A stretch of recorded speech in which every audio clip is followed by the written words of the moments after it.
Hello guys, welcome to the mind maintainer. The Indian Evidence Act 1872 के 8th part को हम लोग इसमें देखेंगे, जिसमें हम लोग सारे सेक्शन के कीवर्ड्स को ओनली देख रहे हैं। एग्जाम पॉइंट ऑफ से भी वेरी इंपॉर्टेंट है ये। तो देखिए, हम लोग 154 तक देख चुके थे। 155 हमको देखना था, साक्षी की विश्वसनीयता पर अधिक्षेप। साक्षी की विश्वसनीयता पर अधिक्षेप क्या कह रहा है कि प्रतिपक्षी द्वारा या न्यायालय की सम्मति कंसेंट से उस पक्षकार द्वारा जिसने साक्षी को बुलाया है निम्न तरीकों से साक्षी की विश्वसनीयता पर अधिक्षेप किया जा सकता है। पहला पॉइंट है, ऐसे व्यक्ति के साक्ष्य द्वारा जो साक्षी को विश्वसनीयता का अपात्र समझते हैं। सेकंड पॉइंट है, ऐसे सबूत द्वारा कि गवाह ने घूस रिश्वत लिया है या घूस के प्रस्ताव ऑफर प्रस्थापना को स्वीकार कर लिया है या उसको साक्ष्य देने के लिए कोई भ्रष्ट उत्प्रेरणा मिली है। थर्ड पॉइंट है, उसके साक्ष्य के किसी ऐसे भाग से जिसका खंडन किया जा सकता है असंगत पिछले कथनों को साबित करके। 156 है, सुसंगत तथ्य के साक्ष्य की संपुष्टि करने की प्रवृत्ति रखने वाले प्रश्न ग्राह्य होंगे। पहला पॉइंट है, जब कोई साक्षी किसी सुसंगत तथ्य की साक्ष्य देता है, सुसंगत तथ्य का साक्ष्य देता है। सेकंड पॉइंट है, और उसकी संपुष्टि करना आशयित है। थर्ड पॉइंट है, तब उससे ऐसे अन्य किन्हीं भी परिस्थितियों के बारे में प्रश्न किया जा सकेगा।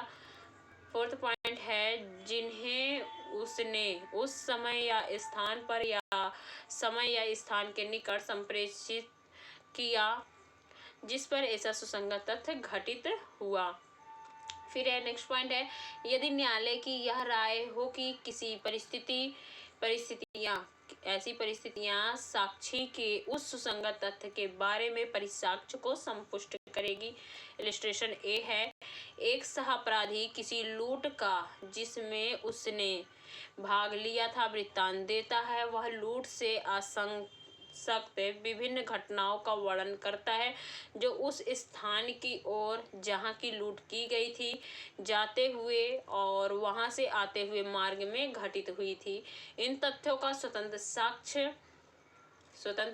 स्वयं उस लूट के बारे में उसके साक्ष्य की संपुष्टि करने के लिए दिया जा सकता है। नेक्स्ट पॉइंट है, जब किसी साक्ष्य के परिसाक्ष्य की संपुष्टि आवश्यक हो तो उससे मुख्य घटना के अतिरिक्त घटना के स्थान तथा समय पर अन्य परिस्थितियां जो उसने देखी हो उनके बारे में भी पूछा जा सकता है। न्यायालय ऐसे प्रश्नों की अनुज्ञा दे देगा यदि उसे यह समाधान हो जाए कि वे परिस्थितियां साक्षी की गवाही की संपुष्टि करेगी। 157 क्या कह रहा है कि उसी तथ्य के बारे में पश्चातवर्ती अभिसाक्ष्य की संपुष्टि करने के लिए साक्षी के पूर्वतन कथन साबित किए जा सकेंगे। किसी तथ्य के पहला पॉइंट है, किसी तथ्य के बारे में किसी साक्षी के परिसाक्ष्य की संपुष्टि करने के लिए। सेकंड पॉइंट है, उसे साक्षी द्वारा उसी तथ्य से संबंधित किया हुआ कोई पूर्व कथन साबित किया जा सकेगा, may be proved. Next point है, उक्त कथन उसी समय पर या उसके लगभग किया गया हो जब वह तथ्य घटित हुआ था। 157 था, या उक्त कथन विवेचना अधिकारी को किया गया था। नेक्स्ट पॉइंट है, जब किसी साक्षी के कथन की संपुष्टि आवश्यक हो तो उस विषय पर किए गए उसके पहले कथन संपुष्टि के लिए प्रयोग में लाए जा सकते हैं। ये बातें कह रहा है कि 157। 158 क्या कह रहा है, स्मृति 58 कथन साबित के बारे में जो कथन सेक्शन 32, 33 के अधीन सुसंगत है, कौन सी बातें साबित की जा सकेंगी। फिर है कि स्मृति ताजी करना। 159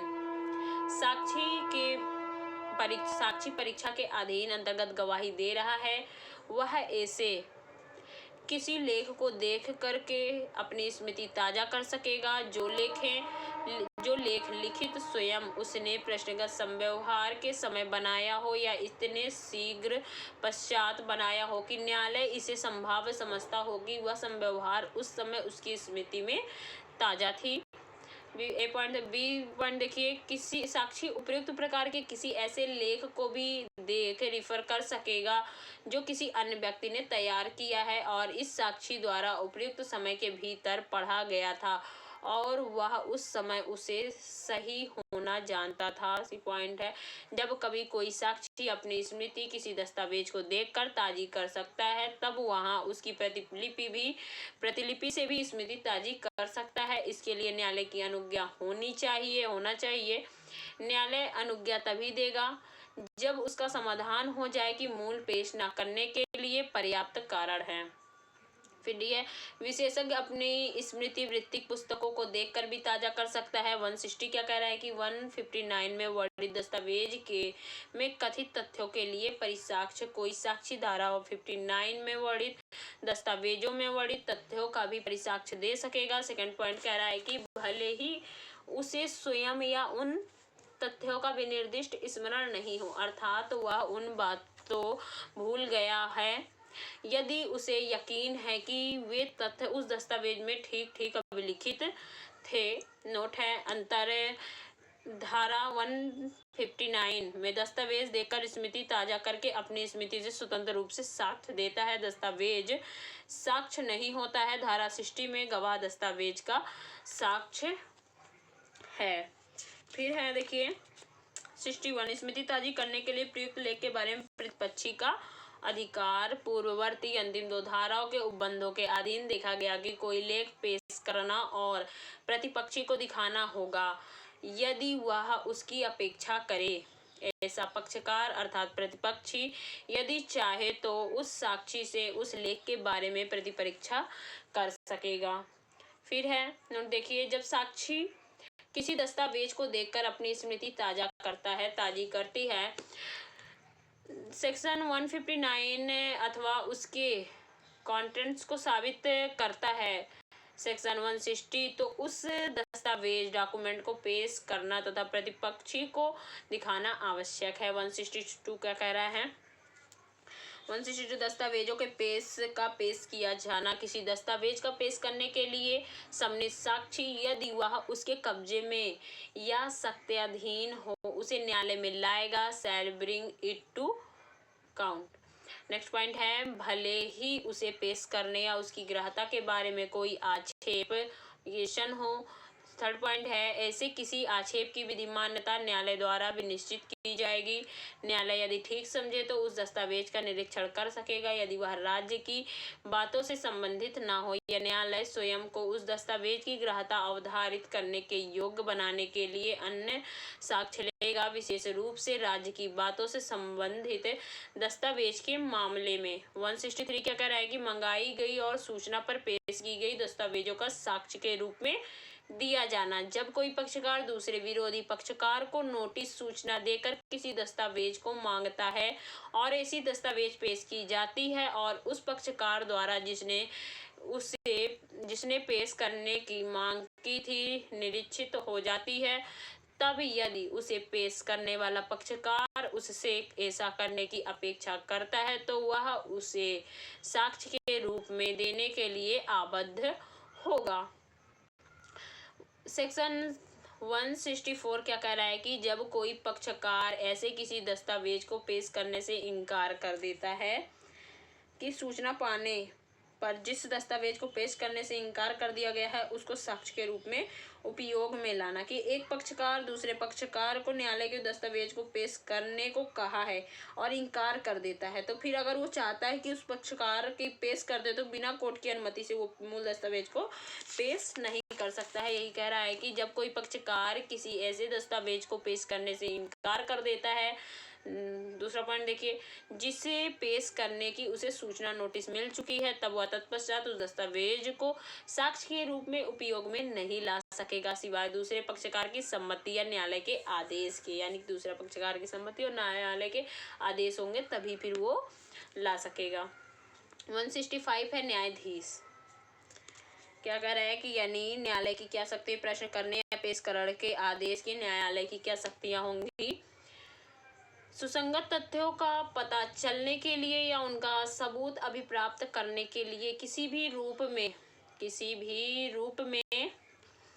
भी समय किसी भी साक्षी व पक्षकार से सुसंगत या विसंगत तथ्य के बारे में कोई भी प्रश्न जो वह चाहे पूछ सकेगा। तथा किसी भी दस्तावेज या चीज वस्तु को पेश करने का आदेश दे सकेगा। तो पक्षकार या उनके अभिकर्ता किसी भी ऐसे प्रश्न या आदेश के प्रति कोई आक्षेप ऑब्जेक्शन नहीं कर सकेगा। नेक्स्ट पॉइंट है, और न ही ऐसे किसी भी प्रश्न के उत्तर पर साक्षी की न्यायालय की इजाजत के बिना प्रति परीक्षा की जा सकेगी। ये कह रहा है, देखिए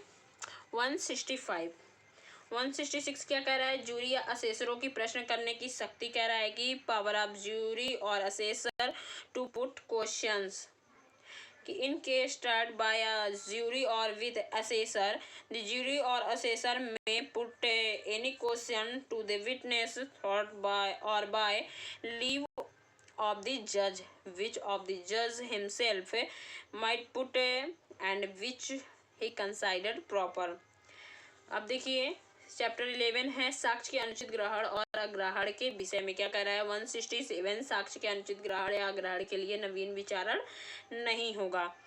no new trial for improper admission or rejection of evidence. The improper admission or rejection of evidence shall not be ground of itself for a new trial or reversal of any decision in any case if he shall appear to the court before which such objection is raised that independently of the evidence objected to and admitted there was sufficient evidence to justify the decision, or that if the rejection evidence had been revised it ought not to have varied the decision।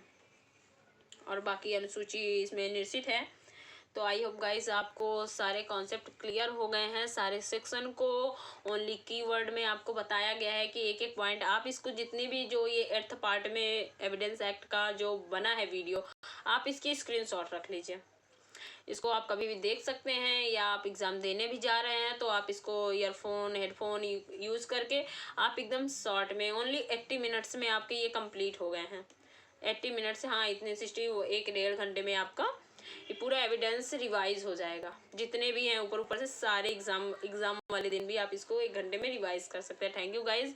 आपको अगर पसंद आया तो like और share जरूर कर दें। हमारा पेड ग्रुप चल रहा है, आप उसमें ज्वाइन कर सकते हैं। एविडेंस एक्ट का, IPC का, हिंदू लॉ का, सारे सब्जेक्ट का चल रहा है। तो आप लोग अगर ज्वाइन करना चाहें तो पेड ग्रुप है, आप उसको 500 मंथली में है, आप ज्वाइन कर सकते हैं। Thank you guys.